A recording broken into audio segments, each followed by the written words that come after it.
گناہوں کی وجہ سے، غم گناہوں کی وجہ سے، بے چینی گناہوں کی وجہ سے، بے قراری گناہوں کی وجہ سے، گناہ انسان کو تباہ کرتے ہیں، گناہ انسان کو برباد کرتے ہیں، گناہ انسان کا چین چھینتے ہیں، گناہ انسان کا سکون چھینتے ہیں۔ اللہ اکبر، گناہوں کی وجہ سے انسان تندرستی کا شکار ہوتا ہے، مگر آئیے گناہ سے انسان کو کیسے بچایا جائے، گناہ سے بچانے کا نسخہ کیا ہے؟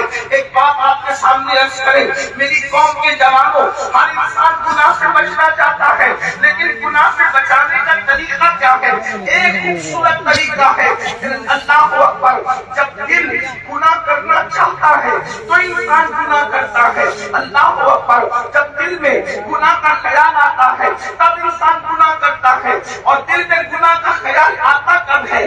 اللہ اکبر، جب دل میں اللہ عشق مصطفیٰ نہ ہو، محبت رسول نہ ہو، تو دل کے اندر گناہ کے خیالات جنم لیتے ہیں۔ اس لیے کہ میرے آقا علیہ الصلوۃ والتسلیم کے پیارے دیوانوں، جب دل میں خود محبوب جلوہ گر ہو تو دل میں گناہ کا خیال کیسے پیدا ہوگا؟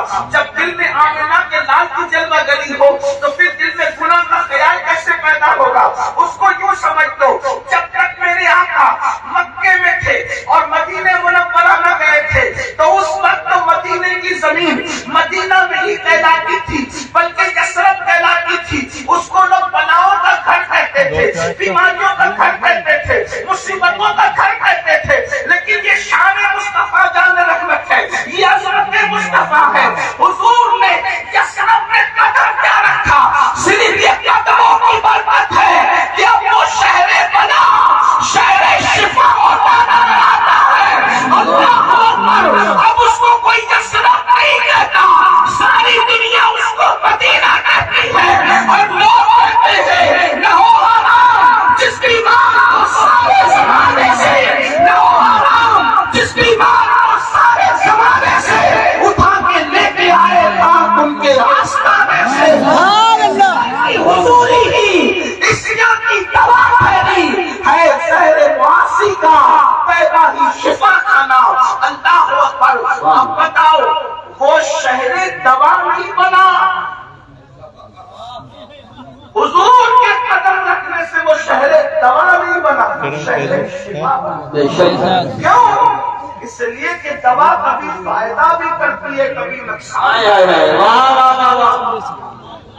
دوا کبھی فائدہ بھی کرتی ہے، کبھی نقصان بھی کرتی ہے۔ اسی لیے تو آپ کہتے ہیں کہ دوا کا ری ایکشن ہو گیا، تو دواؤں کا ری ایکشن ہوتا ہے، شفا کبھی ری ایکشن نہیں کرتی، شفا تو ہمیشہ ایکشن ہی کرتی ہے۔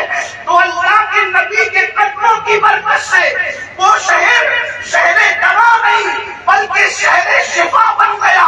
دوا کے اندر شفا ملے گی یا نہیں امکان ہے، لیکن جہاں شفا ہو وہاں فائدہ ہی فائدہ ہے۔ تو جس میں حضور قدم رکھتے وہ شہر شفا ہو جاتا ہے، تو جس دل میں قدم رکھتے اس میں خدا کا تصور کیسا، تصور کیسا، اس کے کام کا تصور کیسا۔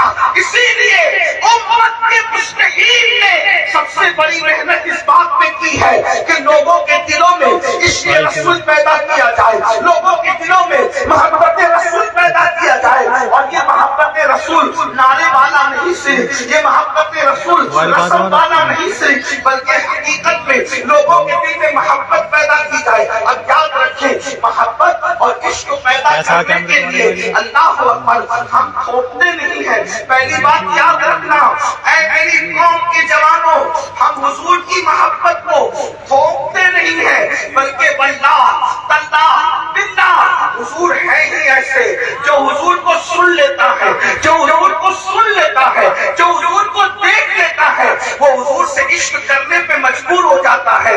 اللہ کی کائنات میں اتنی عظیم ہستی کبھی پیدا نہیں ہوئی، کسی زمانے میں پیدا نہیں ہوئی۔ اللہ اکبر، دنیا میں لوگ بہت آئے، زمانے میں لوگ بہت آئے، مگر اللہ اکبر میرے نبی جیسا